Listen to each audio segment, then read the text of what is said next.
Why Men Love Bitches and Why Men Marry Bitches by Sherry Argov. Picture this. A woman named Charlotte is throwing the party of the century for Tom, the man she's head over heels for. Things between them have gotten rocky, and she's convinced that one spectacular gesture will turn everything around. So she goes all out. Beach party, all his friends, the works. And for the grand finale, she drops over $3,000 to hire not one, but 2 airplanes to skywrite "I love you always" inside a giant heart. The party kicks off, everyone's buzzing with anticipation, looking up at the sky. Right on cue, the planes arrive and spend half an hour performing this breathtaking aerial ballet. When they finish, the entire beach falls silent in awe. It's stunning. It's romantic. It's everything she'd hoped for. Well, almost everything. Because Tom, he's not even there. An hour before the party started, he'd called to say he couldn't make it. No refunds, no stopping the planes, and no undoing the fact that Charlotte's desperate attempt to win him back had spectacularly backfired. Now, you might not have hired skywriting planes, but I'll bet you've seen this movie before. Maybe you've even starred in it. You know the one. The sweet, generous woman who gives everything, who bends over backward trying to make him happy, only to end up feeling confused, undervalued, and somehow more alone than when she started. We're practically raised on the idea that being nice, agreeable, and endlessly accommodating is the golden ticket to someone's heart. But here's the million-dollar question. What if we've got it completely backward? What if all those things we think will make him fall for us are actually the very things that kill his attraction and respect? Today we're diving into ideas that flipped relationship advice on its head. We're exploring Sherry Argov's international bestsellers, Why Men Love Bitches, and its sequel, Why Men Marry Bitches. These books have sold millions of copies and been translated into dozens of languages, sparking conversations all over the globe. Why? Because they offer something radically different from the usual advice. Now, about that word in the title, yes, that one. Argov's using it playfully, a little tongue-in-cheek. She's not talking about someone cruel or mean-spirited. She's describing a woman who's kind but strong, someone who doesn't surrender her entire life for a man, someone who keeps her independence, maintains her dignity, and isn't terrified of being without him. Argov calls this woman a dream girl. By the time we're done here, you'll understand the hidden psychology of attraction and respect.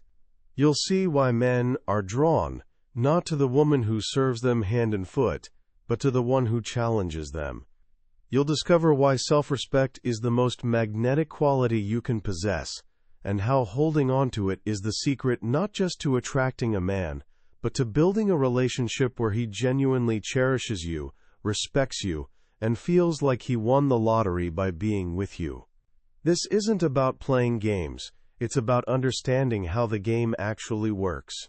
Let's start with a truth that's simple but powerful, and it's the foundation for everything we're about to explore. Anything a person chases in life runs away. Think about it. The more desperately you want something, the more it seems to slip through your fingers. It's basic human nature, and it's especially true in relationships. The second one person appears too eager, too available, too willing to please, something shifts. The balance tilts. Argov calls the woman on the losing end of this dynamic the nice girl. And look, this isn't meant as an insult.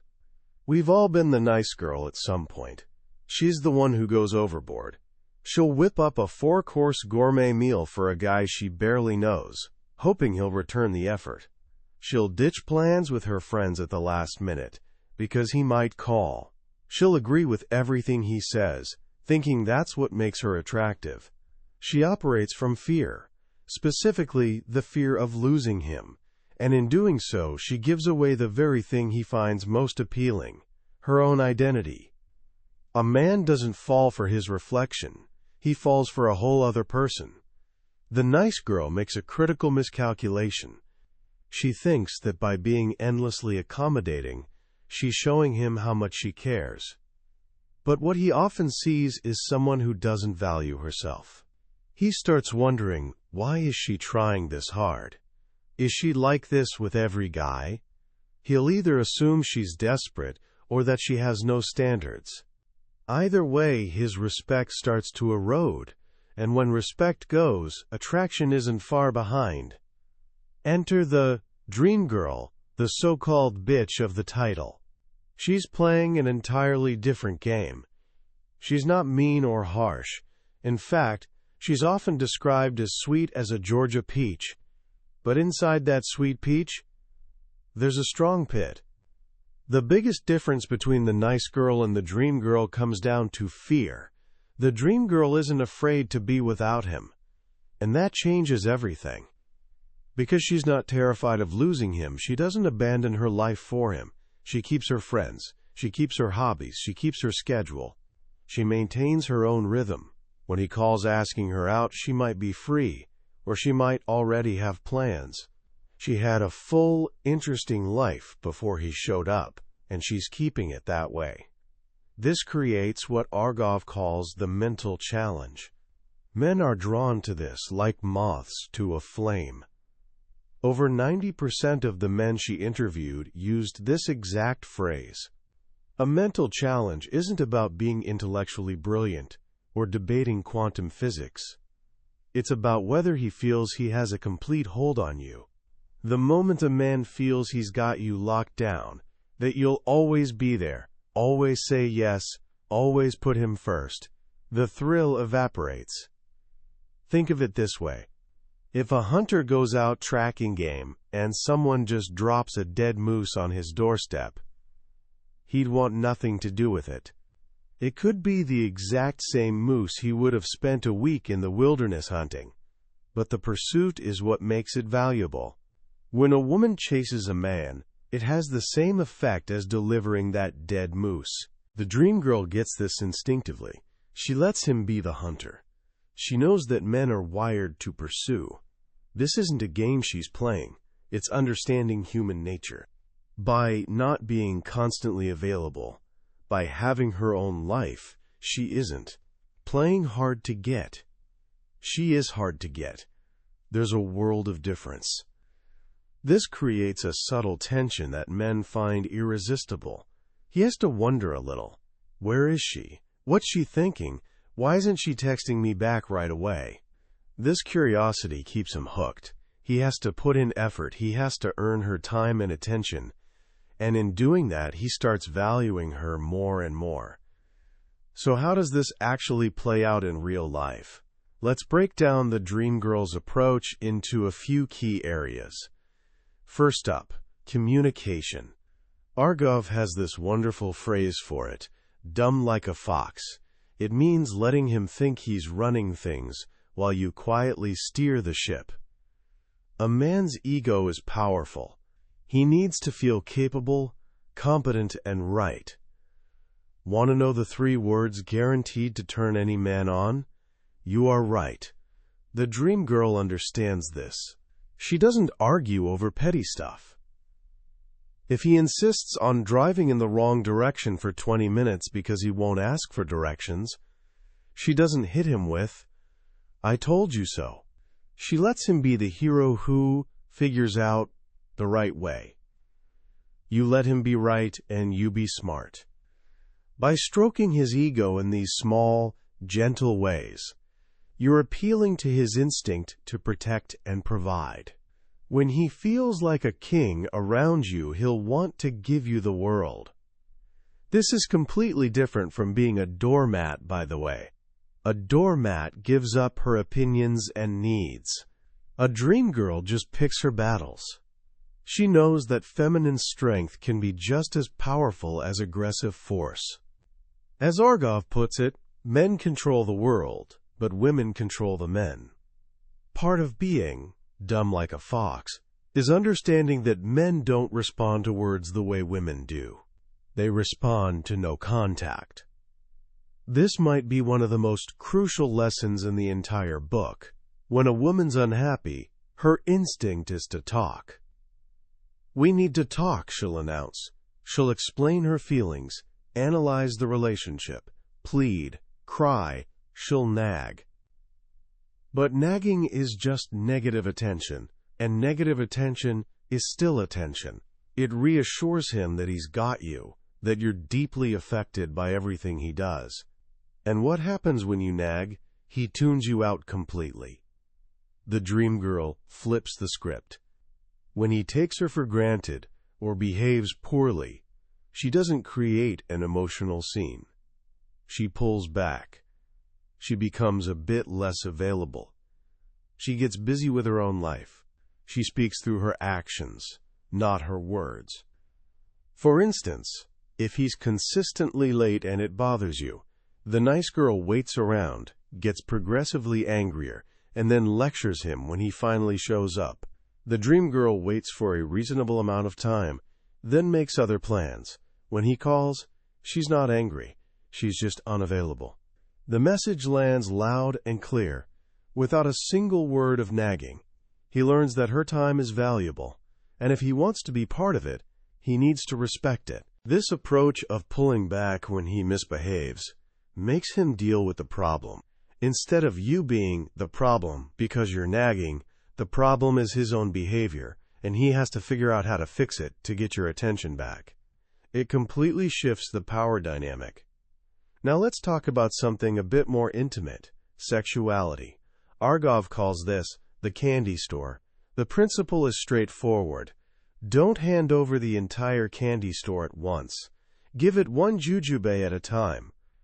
When a woman sleeps with a man too quickly, it short-circuits the entire falling in love process. Men almost immediately sort women into one of two categories: good time only or worthwhile. Sleep with him right away, and you risk getting stuck in the good time only box, and it's nearly impossible to climb out. This isn't about being prudish. It's about understanding the psychology of desire. Before sex, a man isn't thinking clearly, a woman is. After sex, it flips. The man's thinking clearly, and the woman isn't. He's achieved his goal, and his brain is flooded with chemicals that make him feel relaxed and detached. Meanwhile, she's flooded with bonding hormones like oxytocin, making her feel deeply attached. She starts pursuing her goal, a relationship, right when he's finished pursuing his. She chases, and he runs. When you make a man wait, something magical happens. He has to spend time getting to know you as an actual person. He starts noticing the little things, how you laugh, what you're passionate about. He invests his time, energy, and resources. He has to work for it. And because he works for it, he values it more. Argov says that when a man has to wait, he'll not only see the woman as more beautiful, but he'll actually take the time to appreciate who she is. By not giving him what he wants up front, you become his girlfriend without him even realizing it. He's calling you, taking you out, thinking about you. He's in a relationship. The physical aspect becomes the confirmation of the bond, not the starting point. This brings us to the crucial idea of independence, both emotional and financial. Argov calls this keeping your pink slip. Just like a pink slip proves you own your car, you must always hold the title to yourself. A man will never fully respect you as an equal partner unless you can stand on your own 2 feet. This doesn't mean you need to be a millionaire. It means you're capable of taking care of yourself, with or without him. When you're financially dependent on a man, he might start seeing you not as a partner but as a responsibility, a little girl he has to take care of. And that feeling kills passion. He doesn't want to make love to his sister or his daughter. Your financial independence sends a powerful signal. I'm with you because I choose to be, not because I need to be. That's the essence of being an equal partner. It gives you the freedom to set your own terms and walk away from any situation where you're not treated with respect. A man needs to feel that you'd sooner be flipping burgers at McDonald's than accept mistreatment from him. That knowledge, more than anything else, will keep his respect intact. The same goes for emotional independence. A dream girl doesn't lose herself in a relationship. She doesn't abandon her friends, quit pursuing her career, or stop going to yoga class. There's a perfect story in the book about a woman named Laura. This super successful, confident guy named Rob asked her on a cruise after just a few dates. He figured he'd sweep her off her feet. Laura said she couldn't go. The reason? She had a pre-planned Tupperware party. Rob was completely floored. He couldn't believe she'd pass up an exotic vacation with him for a Tupperware party. He was so intrigued that he ended up flying home from the cruise after just one day to see what she was up to. And sure enough, there she was at her party. He said, "From that point on, she had my full attention." What blew Rob's mind was that her own life, her own plans, mattered more to her than dropping everything for him. She was content with her life, with or without him. And that made him work to become part of it. A woman looks more secure in a man's eyes when he can't pull her away from her life, because she is content with her life. So if these are the principles of attraction and respect, how do you get to long-term commitment? How do you get to marriage? This is where Why Men Marry Bitches comes in. And here's the surprise. The exact same principles apply. A man doesn't marry a woman because she pressures him, gives ultimatums, or reminds him her biological clock is ticking.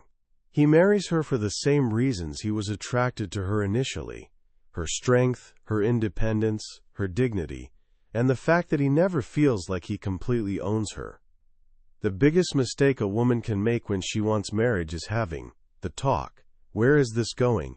I need to know if you're serious. I don't want to waste my time. When a woman says these things, a man's defenses shoot up. He feels pressured. He feels like he's just filling a vacancy for husband. It's no longer his idea. And if it's not his idea, he'll resist it with everything he's got. The dream girl understands this. She never hints about marriage. Instead, she hints about removing herself from the relationship. If a year or more has passed and things aren't progressing, she doesn't issue an ultimatum. She has a calm, matter-of-fact conversation. She might say something like, "I think the world of you, and I've loved our time together. But it seems we want different things from life, and I think it's time for us to move on." No tears, no drama, no guilt trips. She holds herself with quiet dignity that says, "I love you, but I love myself more. And I won't settle for less than what I truly want." This is the ultimate test of her strength. She's willing to walk away, as painful as it might be. And ironically, this is precisely why she usually doesn't have to. When a man faces the very real possibility of losing a woman he loves and respects, a woman who clearly isn't bluffing, he's forced to confront his true feelings. He realizes his freedom isn't as valuable as a life with her. While women often fall in love in a man's presence, men tend to realize they're in love in a woman's absence. It's in that moment of potential loss that he realizes he can't live without her. And that's when getting married becomes his idea. Men who stall commitment for years often know, on some level, that they're taking advantage. And strangely, they lose respect for the woman for allowing it. They start thinking, "Why is she letting me get away with this? There must be something wrong with her."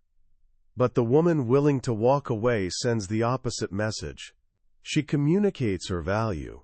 She isn't a doormat. She's his equal.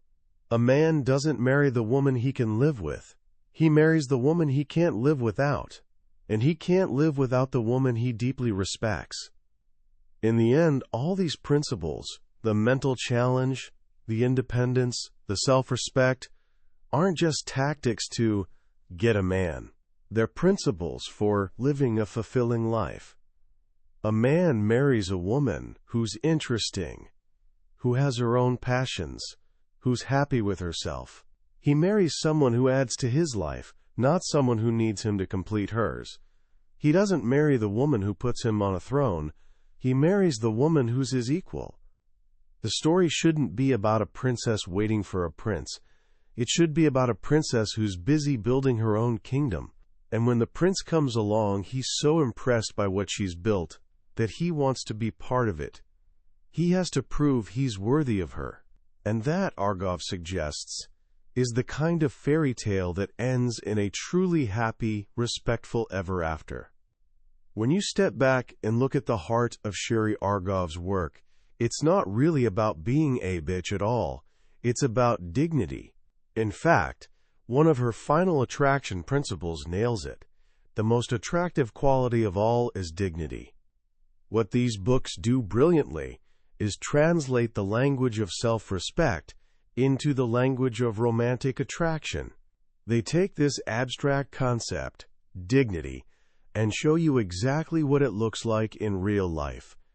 It looks like not being afraid to say no. It looks like maintaining your own hobbies. It looks like letting your actions speak instead of your words. It looks like being willing to walk away from someone who doesn't treat you the way you deserve. In today's world, where we're constantly encouraged to be accommodating and go along to get along, this message hits differently. It reminds us that healthy relationships aren't built on self-sacrifice, but on the foundation of two whole, independent people choosing to be together. The goal isn't losing yourself in someone else. It's finding someone who respects and admires the person you already are. These ideas might feel a bit jarring at first, especially with the playful but provocative language. But dig deeper, and the psychology is solid. It's a fascinating dive into human nature, our need for challenge, our fear of being controlled, and our deep attraction to confidence and self-possession. It reveals that what men often say they want, an agreeable, easygoing woman, and what they're deeply, instinctively drawn to, a strong, spirited woman who challenges them, can be completely different things. So how can you start applying these powerful ideas in your own life, starting today? Here are a few simple, practical steps. First, conduct what I'll call a self-respect audit. For the next 7 days, just pay attention. Don't try to change anything yet. Just notice. Notice every time you're about to say yes to something, when every fiber of your being is screaming no.